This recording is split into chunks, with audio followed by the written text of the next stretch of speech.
பேசுங்க.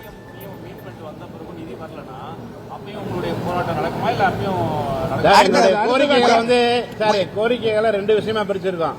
நிதி சார்ந்த கோரிக்கை, நிதி சார்ந்த கோரிக்கைகள் எப்படிங்க? இல்ல அழைச்சு பேசிருக்காங்க. உங்களுக்கு ஒரு விஷயம் சொல்றேன் பாருங்க. ஒரு 10 ஆண்டு காலமா போராடிட்டே இருந்தோம்.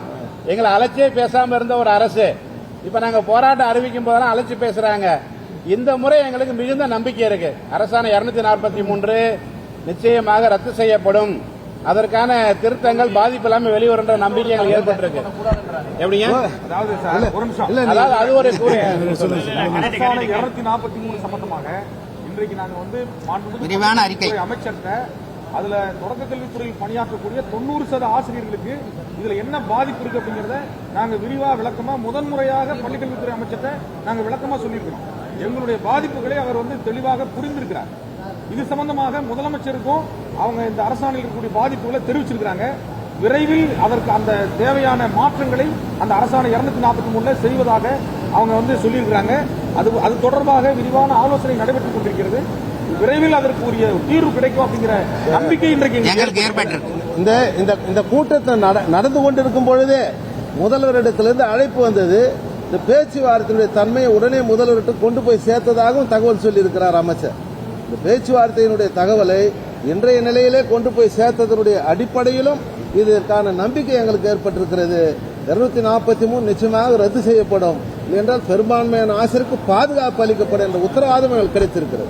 இடைநிலை ஆசிரியர் ஊதிய முரண்பாடு சம்பந்தமாக அமைச்சிருக்க குழு ஒரு மாத காலத்திற்குள்ளாக அழைக்காத சங்கங்களையும் அழைத்து பேசி அதற்கான தீர்வு விரைவில் எட்டுவதாக இன்றைய தினம் பேச்சுவார்த்தையில உறுதியளித்திருக்கிறார்கள். அதுவும் ஒரு நம்பிக்கைக்குரிய ஒரு முன்னேற்றமாக கருதுகிறோம்.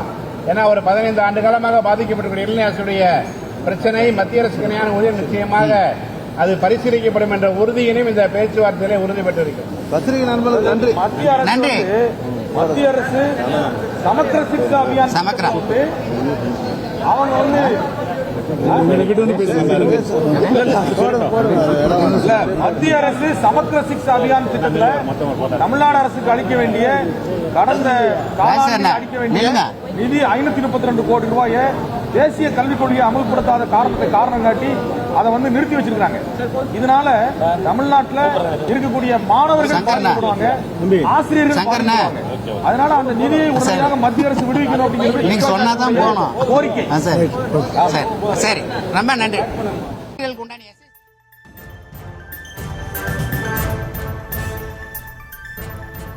டிட்டோ ஜாக் அமைப்பினர் பள்ளிக் கல்வித்துறை அமைச்சரை சந்தித்த பிறகாக செய்தியாளர்களை சந்தித்திருக்கிறார்கள். அது தொடர்பான காட்சிகளை பார்த்தோம்.